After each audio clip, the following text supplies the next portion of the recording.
Olá, boas-vindas ao tópico 3 do nosso módulo 3 do curso Gestão de Atendimento ao Suporte. A gente vai se aprofundar um pouquinho agora sobre como identificar e antecipar as expectativas dos nossos clientes. Para isso, a gente vai falar sobre comunicação, proatividade e análise. Com base em entender os nossos clientes, criar uma jornada e fazer as análises de base que a gente já conversou nos tópicos anteriores, agora a gente começa a olhar em como utilizar todas essas informações para antecipar essas expectativas e principalmente identificar, para conseguir trabalhar nesses tópicos, começando por comunicação. A partir do momento que eu tenho essas informações, eu consigo criar um guia de comunicação de acordo com a minha base. Muitas vezes a gente acaba cometendo o equívoco de se comportar ou até mesmo conversar com segmentações diferentes da nossa base que são extremamente diferentes. Pega empresas, por exemplo, que têm dois perfis de clientes muito distintos, seja um fornecedor e um cliente final, por exemplo, onde você tem o parceiro e o cliente final, um parceiro e uma empresa. São comunicações extremamente diferentes e muitas vezes a forma, até mesmo as palavras que você utiliza para se comunicar podem ser muito diferentes entre elas. E um outro ponto extremamente importante é que mesmo que seja diferente, você continua sendo a mesma empresa se comunicando com o cliente. Vamos lembrar lá do início do nosso curso, falando de como nós somos a voz da empresa. E o ponto essencial aqui é que toda vez que um cliente entrar em contato com a gente, ele precisa saber que é essa empresa que está respondendo. Essa empresa ela tem uma personalidade. A partir do momento que eu tenho essas informações, eu começo a ter um guia de comunicação. Então, como que nós nos comunicamos com os nossos clientes? Como que eu consigo trabalhar isso com segmentações diferentes? E você começa a alinhar as expectativas de uma forma muito melhor com seus clientes. Olhando toda a análise de base que a gente fez em relação à segmentação, a gente começa a ter insumos para saber quando priorizar os atendimentos. Seja por aumento de temperatura, seja por maturidade de cliente, seja por níveis de dificuldade ou chance de até mesmo de uma detração ou cancelamento desse cliente com a gente. A gente começa a ter insumos para saber quando eu preciso dar esse extra ou até mesmo priorizar mais algumas segmentações de clientes do que outras. E por que isso é importante? Muitas vezes a gente vai ter que tomar decisões muito difíceis no nosso dia a dia. Digamos que você esteja numa situação hipotética onde você possui um backlog, ou seja, uma quantidade de atendimentos muito grande, uma quantidade de tarefas muito grande. A única forma de garantir que a gente vai conseguir matar todas essas tarefas de uma forma que vá gerar mais valor para os nossos clientes é saber quais eu vou fazer primeiro, quais elas são essenciais, porque isso pode ter um impacto muito grande na jornada do nosso cliente. Então, com essas informações de análise de base, a gente já começa a priorizar melhor o nosso atendimento, seja através de canais, seja através de agilidade, seja através de times até mesmo diferentes. E com base nisso, a gente começa a identificar quais são as demandas que cada segmentação nos traz e os estilos de atendimento para cada perfil. E você começa a ajustar essa comunicação de uma forma que você gera uma experiência melhor para cada um dos seus clientes. Porque no final cada um de nós se comunica de forma diferente. E se a comunicação estiver errada, mesmo que ela tenha sido a resposta certa, muitas vezes o cliente não vai perceber e achar que o problema não foi resolvido. Quando a gente começa a entender um pouquinho mais como que cada tipo de cliente se comunica, a gente começa a ter um guia muito mais claro. E a partir do momento que eu consigo priorizar o atendimento, eu começo a identificar as demandas e estilo de atendimento de cada cliente. Eu já sei como me comunicar com cada cliente, como cada um deles traz a demanda. Um dos pontos que mais impacta num bom atendimento é a comunicação. E muitas vezes é porque a gente não consegue se comunicar da melhor forma do cliente. O que a gente comunica como A, o cliente entende como B. O cliente nos traz B, a gente entende como C. Se eu já tenho conhecimento de como o meu cliente se comunica, qual que é o formato de comunicação que eu tenho que ter com essa pessoa, o nível de profundidade numa explicação, ou o nível de perguntas investigativas que eu tenho que fazer, como orientar esse cliente para que ele seja atendido, a gente começa a ter um atendimento muito mais eficiente. Comunicação, em geral, é um problema que impacta muito na experiência dos nossos clientes e, geralmente, a gente está falando sobre as mesmas coisas, mas a compreensão não é a mesma. Se eu já tenho essa informação da minha base de clientes, eu já consigo ter esse guia, identificar as demandas, como tratar cada um desses perfis e criar um melhor atendimento.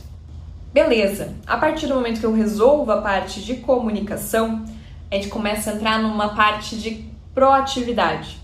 Então, a comunicação, eu já tenho as informações necessárias para ter as segmentações e guias de comunicações suficientes. Eu entro na parte de proatividade, ou seja, como que eu consigo antecipar essas comunicações, quando que eu consigo anteaver um problema. E aí, com base nos perfis de clientes que a gente traçou, a gente começa a construir um modelo de atendimento.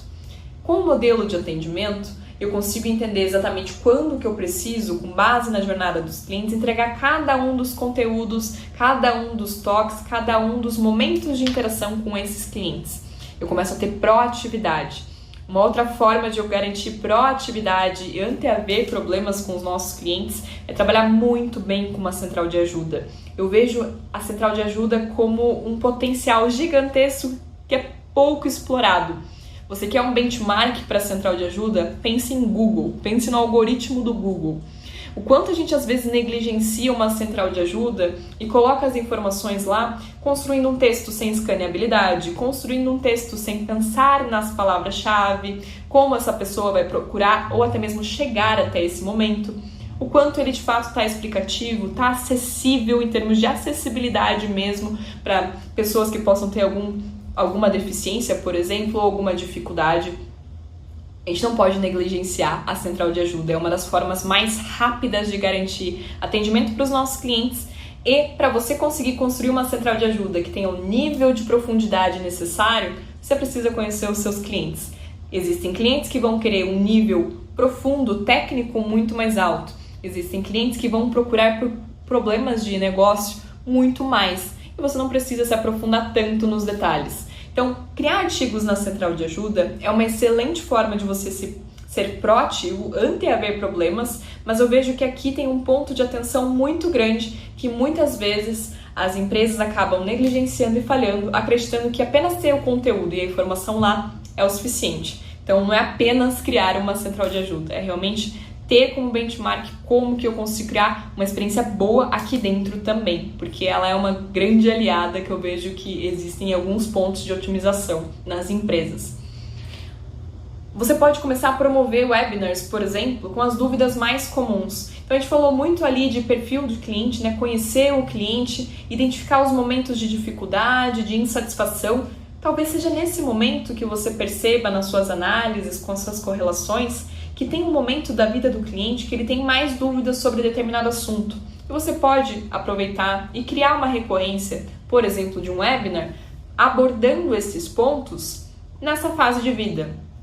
Ou melhor do que isso, você percebe que existem dúvidas recorrentes que acontecem todos os dias. Elas até mesmo estão na central de ajuda, mas não é o suficiente. Por que você não consegue escalar isso ao invés de ter 10 clientes que precisam de 10 conversas para você resolver, em fazer uma conversa com esses 10 clientes e já resolver o problema de todos eles através de um webinar, por exemplo, com as dúvidas mais comuns. Você pode até mesmo deixar gravado, ter um acervo de vídeos em relação a isso.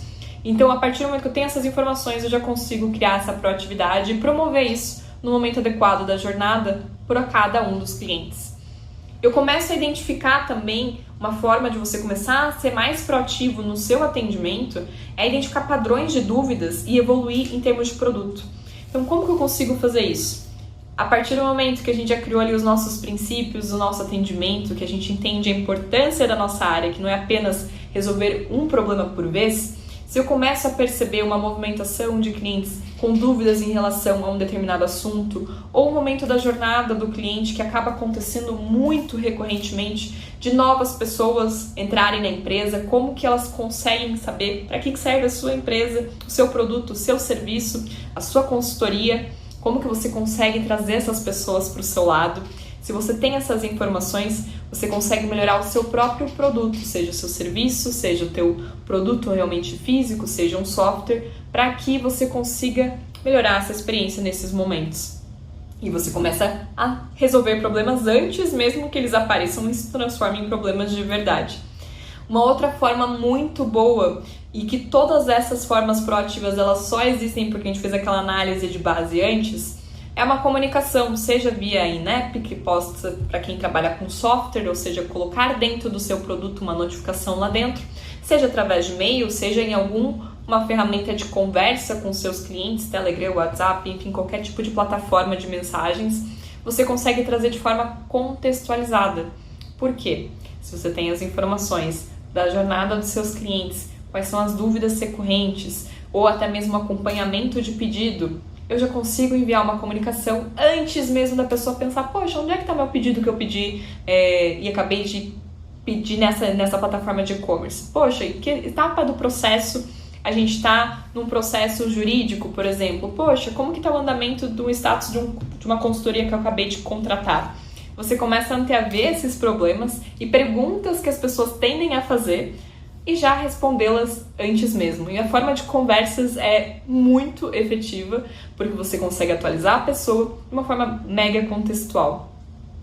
E o bot de autoatendimento? A partir do momento que eu tenho essas informações, principalmente se são informações recorrentes e que você acessa em outros sistemas para fazer isso, uma forma proativa de resolver é você colocar um bot para fazer isso para você. Porque você consegue pegar essas informações, essas dúvidas recorrentes e já resolver a qualquer momento do dia. Então, por exemplo, se você é uma empresa com e-commerce e geralmente existem dúvidas recorrentes em termos de rastreamento de pedido, geração de boleto, segunda via, troca de cartão, nota fiscal, todas essas informações você não precisa de uma pessoa para fazer, você consegue deixar 100% na mão do seu cliente se você tiver um bot te ajudando.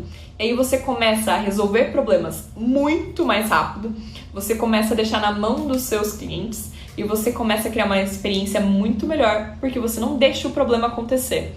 Porque por mais que a gente consiga resolver, por exemplo, uma segunda via de geração de boleto ou tirar uma dúvida recorrente, quanto mais rápido for esse caminho, antes mesmo de virar um problema, uma dor, algo que está incomodando, até mesmo deixando a pessoa sem dormir, como muitas vezes o aspecto financeiro você já conseguiu resolver. E aí o teu nível de experiência vai para outro patamar, você pode ter certeza.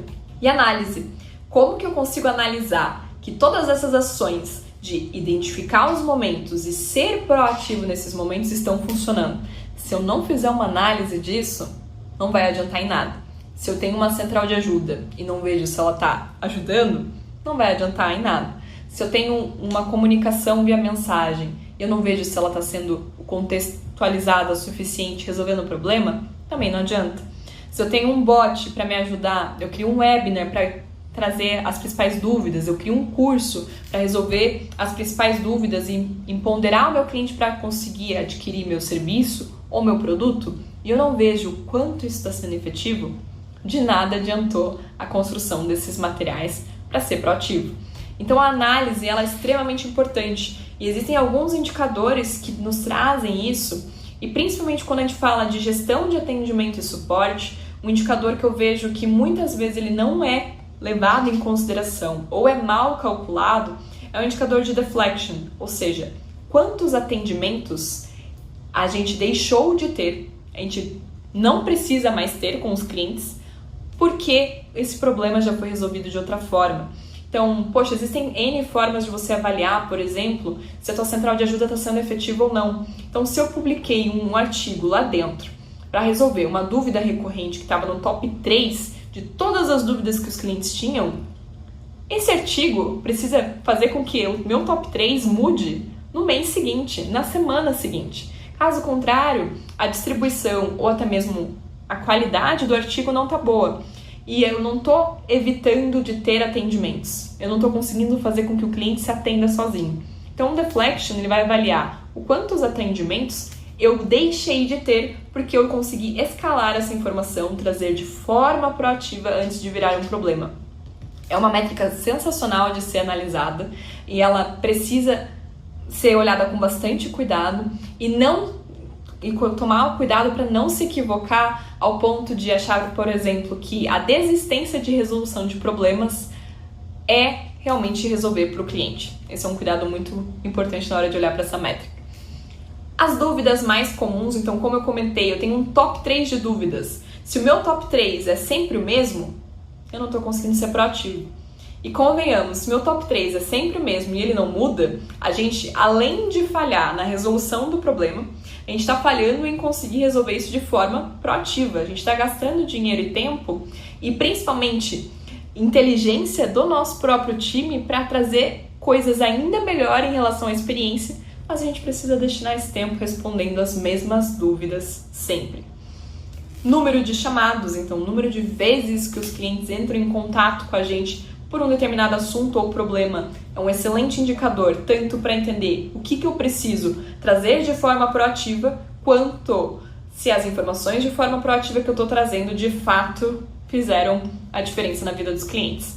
E as melhorias executadas no processo que você tem, seja de aquisição, de compra, processo de consultoria, dependendo do produto ou serviço que você trabalha, ou do seu produto. Ou seja, quais melhorias foram executadas a partir do momento em que a gente percebeu essas dificuldades dos nossos clientes. Isso vai fazer com que eles não nos acionem pelos mesmos motivos novamente. E aí a gente consegue resolver antes mesmo de se tornar uma dor para os nossos clientes. Para conseguir consolidar tudo isso daqui, eu trouxe um exercício prático para a gente fazer juntos.